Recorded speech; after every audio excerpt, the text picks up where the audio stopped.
आज मी नारळी पौर्णिमा स्पेशल नारळी भात बनवला होता. त्यासाठी एक ओला नारळ फोडून त्यातलं खोबरं काढून त्याची साल काढून घ्यायची. त्यानंतर आपण तो किसून घेणार आहोत. इथे भातासाठी एका पातेल्यात 1 कप तांदूळ, 2 कप पाणी आणि चमचाभर तूप हे घालून आपल्याला कुकरला लावून घ्यायचे. तुपामुळे भात मऊ आणि मोकळा होतो. इथे आपण नारळ किसलेला आहे. जवळपास 1 वाटी नारळाच्या किसासाठी मी इथे पाऊण वाटी गूळ किसून घेतलेला आहे. तुम्ही गुळाचं प्रमाण कमी जास्त करू शकता.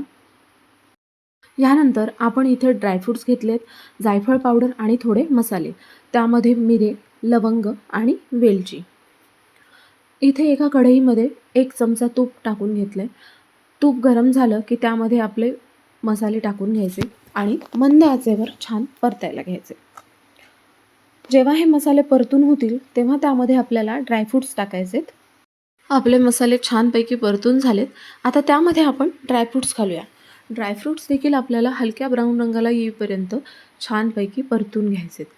जेव्हा याला हलकासा ब्राऊन रंग यायला लागेल तेव्हा आपण त्यामध्ये खोबऱ्याचा कीस घालणार आहोत. कीस घातल्यावर कीस देखील आपल्याला 1 ते 1.5 मिनिटापर्यंत अगदी मंद आचेवर परतून घ्यायचा आहे आणि त्यानंतर त्यामध्ये आपण गूळ घालणार आहोत. गूळ घातल्यावर हे सगळं मिश्रण एकजीव करायचं आणि यामध्ये अगदी 2 ते 3 चमचे केशर घातलेलं दूध घालायचं, जेणेकरून त्याला केशराचा छान असा फ्लेवर येईल. त्यानंतर हे सगळं मिश्रण एकजीव करून 1 ते 1.5 मिनिटापर्यंत मस्तपैकी झाकून ठेवायचं. आता आपण भात बघूयात. तूप घातल्यामुळं भात मऊ आणि मोकळा शिजलाय. तो आपण वरील मिश्रणात घालूयात. भात घातल्यानंतर परत एकदा हे सगळं मिश्रण छानपैकी एकसारखं करून घ्यायचे, जेणेकरून सगळे फ्लेवर भातामध्ये मिक्स झाले पाहिजेत.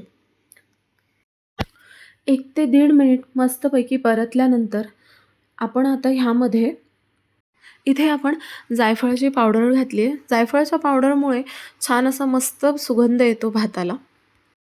ह्यानंतर आपण एक 1.5 ते 2 मिनिटाची अशी मस्त वाफ देणार आहोत, जेणेकरून सगळे फ्लेवर मस्तपैकी मिक्स होतील. तुम्ही बघू शकता किती छान असा नारळी भात तयार आहे. अगदी सोपा आणि कमी वेळेत बनवून तयार होणारा नारळी पौर्णिमा स्पेशल नारळी भात.